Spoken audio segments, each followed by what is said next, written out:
this is the look of a character who made it to the end of Wild Hearts using hammer, mostly only, in under 10 hours.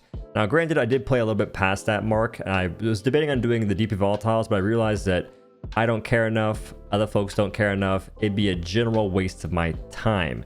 So I didn't do that. I did kill some volatiles though, and it wasn't that bad, it just took a little bit. But regardless, I want to talk about how the journey went. The main purpose, or the main goal I had when it came to my gear, armor-wise, was just making stuff that had decent armor rating as I progressed.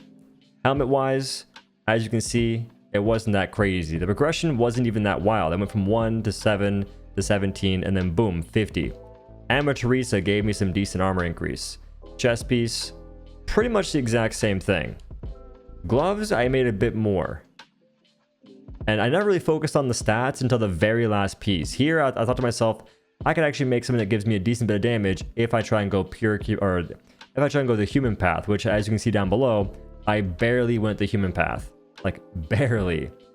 And the pants, kind of the same deal as well. The stats aren't the main deal though, for the most part. It was just more so which gives armor. I just need armor so I can get hit if I do get hit and not get rolled. Which, in the whole playthrough, I only failed one hunt. And I believe it was Teresa. I'm pretty sure it was Teresa. Could be wrong on that. I died a couple times. I did die a couple times, but I only failed one hunt. Now, talismans. The most important talisman is this one right here. Poison Wielder 2%. For some reason, Poison Wielder procs on basically everything I fight, even with the hammer. I'm not sure what that is, but it's kind of crazy. And I got a one-stroke critical towards the end, but aside from that, my talismans weren't that crazy. It was just more so Poison Wielder from Fumebeak came in clutch. And the annoying part was I had to farm a few behemoths more than once, and it wasn't even for their parts. It wasn't even for talismans. It was trying to get fusions. I tried killing Fumebeak, I think 3 times to get the repeater crossbow fusion. Never got it. And it was kind of a bummer, but I did get that poison talisman, so I would call that a W overall. So I ain't too mad. Now, as far as my weapons go, the main weapon pathing at first was this. I started here, and initially I went down this way because you can't really go left. Like, going left is like a 160. I went for the 170, and then I was chilling here. And I was going to make, I ended up making this as well. I had this for the 204 raw. Again, focusing on mostly the raw component, like what just gives me the most raw number possible. So 204 was the early game for a bit. And the moment I could go left and then unlock this weapon, I did, because going from 204 to 350 was a pretty big increase. And out the gate, this is pretty easy to make because it only requires Mirror Stone and Core Stone. Those can be gotten from using the ore shrines, which you can get somewhat early. You can't make Lightstone stuff yet because you can't get Lightstone until you go to the Fort Fuyufusagi. Once I did go there, then I made this weapon. And then eventually I was able to go left because, again, this is just mostly having giant kimono gems, which you can farm from Grit Dog, I believe, which is nice. So I had that, made this, 497 raw, chilling like crazy. And then boom, we can go down here. All I had to do was go to the Fort Fuyufusagi and in chapter 3, I believe, kill 3 lizards and then kill 3 of the wolves. And those kids gave me, those mobs gave me small kimono membrane and sharp scale. And the core stone just came from the shrines. Like, one of the most important things, one of the biggest things I did early game was build shrines in every location, or try to.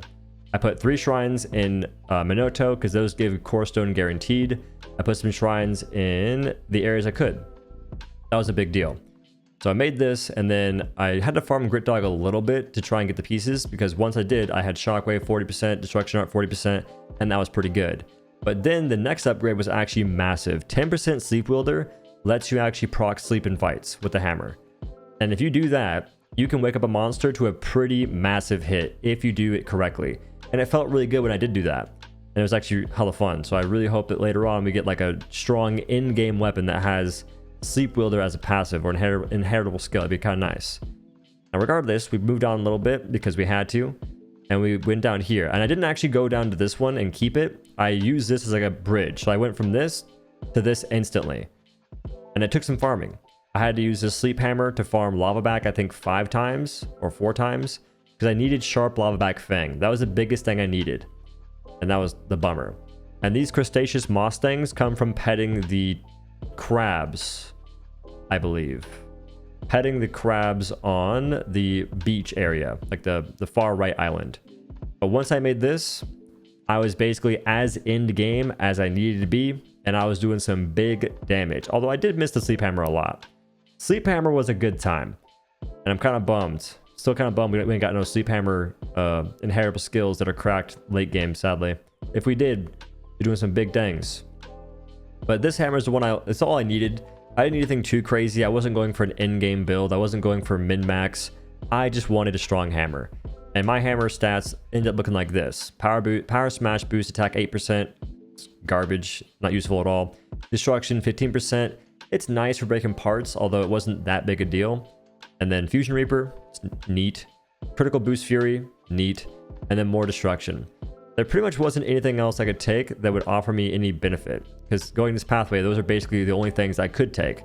Maybe some wind wilt, but this weapon doesn't have any wind boost. Or it's not like a wind weapon at all. Regardless though, this is what I did. I focused on making armor that was strong, not really focusing on the stats for the most part at all. And I was focusing on getting raw damage. And I used that to get to the end game. 9 hours and 20 minutes. I made it to the end. By the way, that wasn't all pure game time. There was points where I'd go make food and I'd just leave the game up for like 10 minutes at a time. I'd be chilling. Like, it was pretty much like a leisurely grind, so to speak. And it was actually kind of fun. I really did enjoy it. And I would post the whole 9 hours and 22 minutes because I did record the whole thing, but I feel like that'd just be boring to watch. And I wasn't really talking the whole time. I was just gaming. I was just focused. I was trying to win, or trying to make it to the end and not die so much. I think one of my goals, which I failed, was I didn't want to die. Or I didn't want to fail a hunt. It'd be cool if I just didn't die, but I was going to die. It was more so I didn't want to fail a hunt. And I failed... Oh, it was... Yeah, Amateurisa.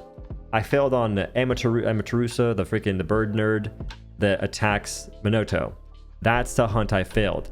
And I didn't fail it the first time. I failed it the second time where I had to go back and farm it. Because I had to kill Amateurisa a couple times, and I had to kill the Lavaback a couple times, and I had to play against the Wolf a few times because I couldn't get the Chain Trap to proc.